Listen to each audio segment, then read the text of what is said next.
आपको ध्यान में रखनी है, ये अपन को पता है कि sigma equals to Q upon A होता है। ए क्या है? ए एरिया है। कौन सा एरिया? जैसे अपन स्फेयर ले तो ये क्या बनेगा? Q upon 4 pi r square.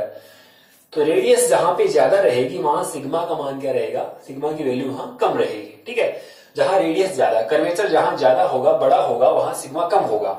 और जहां कर्वेचर कम हो, रेडियस कम हो, वहां सिग्मा की वैल्यू ज्यादा रहेगी। जैसे मान लो आपसे ऐसी सरफेस ले ली मैंने एक, ठीक है, तो यहां पे देखो कर्वेचर कम है, रेडियस कम है, तो यहां सिग्मा की वैल्यू क्या रहेगी? ज्यादा। यानी यहां चार्ज डेंसिटी क्या रहेगी? ज्यादा कंपेयर टू इसके। ठीक है ना, बस ये प्रॉपर्टी भी आपको पता रहनी चाहिए वैसे। ओके, तो ये अपन ने कुछ 5 प्रॉपर्टी जो आपके एनसीईआरटी में दे रखी है उसको हमने नोट किया है। ठीक है, अब मैं एक क्वेश्चन देता हूं और एक एक्टिविटी आपको देता हूं करने के लिए, जो आप घर पे करना। क्वेश्चन सुनना, मैं यहां पे 2 स्फेयर ले रहा हूं, या इसको आप मान सकते हो कि असाइनमेंट मान लो। ये एक मान लीजिए एक स्फेयर है, कंडक्टिंग स्फेयर है। ठीक है, और इसको हमने चार्ज दिया भाई कितना? इसको चार्ज दिया हमने Q1। सुनना ध्यान से, इसको Q1 चार्ज दिया है और इसकी रेडियस आप मान लीजिए R1। ठीक है, एक कंडक्टिंग स्फेयर है, सॉलिड हो भले होलो, उससे कोई फर्क पड़ना नहीं, क्योंकि चार्ज सारा कहां रहेगा? सरफेस पे, पता है हमें। ठीक है, मान लो होलो है, तो ये हो गया होलो की बात कर रहे हैं अपन। ये होलो एक कंडक्टिंग स्फेयर है, रेडियस R1, चार्ज इसको Q1 दिया गया है और प्लस चार्ज दिया गया है। ठीक है, अब क्या बोला गया है? इसको एक दूसरे स्फेयर के अंदर, एक होलो स्फेयर के अंदर हमने अरेंज किया कैसे भी। ठीक है, और जो दूसरा कंडक्टिंग होलो स्फेयर है दूसरा, उसकी जो रेडियस है वो कितनी है? R2। यानी दोनों के दोनों स्फेयर कंसेंट्रिक है। ठीक है, तो 2 concentric hollow sphere are as on in figure, Q1 and Q2 charge, second वाले को कितना चार्ज दिया गया है? Q2। ठीक है, तो ये भी इसके सरफेस पे डिस्ट्रीब्यूट है, यहां पे Q2 चार्ज। ठीक है, अब सेकंड पे अपन बोलेंगे, इसकी रेडियस हमने बोल दी R2 है, चार्ज कितना डिस्ट्रीब्यूट है? Q2। यहां आप लिख दिया Q2। ठीक है, ये प्लस Q2 चार्ज है। अब 3 पॉइंट अपन लेते हैं। पॉइंट नंबर 1, जिसको अपन यहां A पॉइंट कह रहे हैं। ठीक है, ये पहले वाले कंडक्टिंग स्फेयर के अंदर है, होलो स्फेयर के अंदर है। फिर अपन पॉइंट लेते हैं B, ये इस बड़े वाले के अंदर है। बड़े वाला जो कंडक्टिंग होलो स्फेयर है, इसके अंदर B पॉइंट हो गया ये। ठीक है, या ये बोल दो छोटे वाले के बाहर है। ठीक है, तीसरा पॉइंट अपन लेते हैं कौन सा? C point. मान लो ये C पॉइंट है। ठीक है, अब आपको क्या करना है? ये C पॉइंट यहां से अपन बोल दें, ये C पॉइंट, ये 3 पॉइंट है।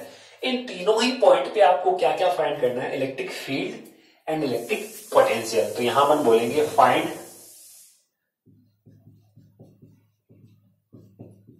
Electric field and electric potential.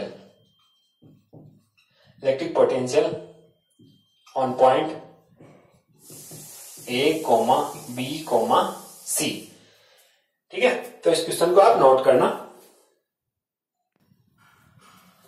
Yes, इस क्वेश्चन में एक चीज और दे रखी है, जो आपको तीनों पॉइंट दे रखी है, उनकी डिस्टेंस और दे रखी है सेंटर से।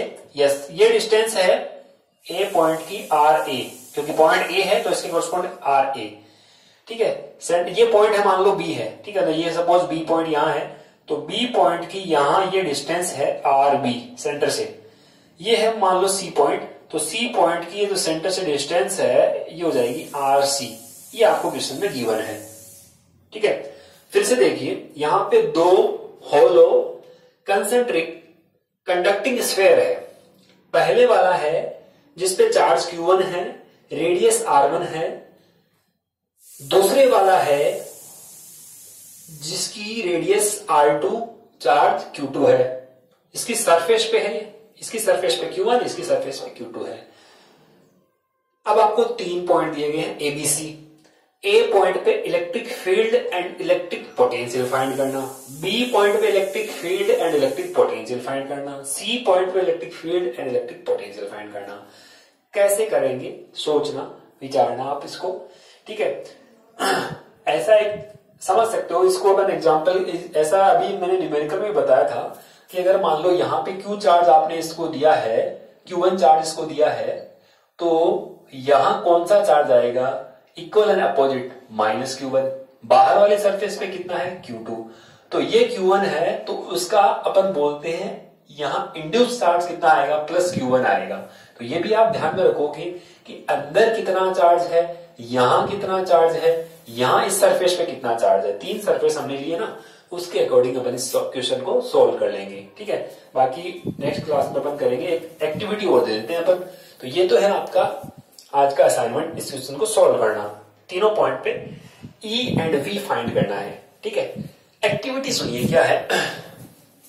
एक्टिविटी अपन बोलेंगे, आपको एक एक्टिविटी देते हैं आज कि हमारा जो नेक्स्ट टॉपिक है वो इलेक्ट्रोस्टैटिक शील्डिंग है। शील्डिंग का मीन होगा कि अपन प्रोटेक्ट कर रहे हैं किसी इंस्ट्रूमेंट को, कोई ऐसा हमारे पास कोई सेंसिटिव इंस्ट्रूमेंट है जो एक्सटर्नल इलेक्ट्रिक फील्ड से इसको अपन प्रोटेक्ट करना चाहते हैं, तो इसको अपन कहीं रख रहे हैं। तो इसके ऊपर बेस एक एक्टिविटी आपको दे रहे हैं। क्या एक्टिविटी है कि आपके पास मोबाइल है, तो आप 2 मोबाइल ले लीजिए। ठीक है, और एक आप प्लास्टिक का कोई भी कैन ले लो, प्लास्टिक का कैन, प्लास्टिक का डब्बा बोल दो भले।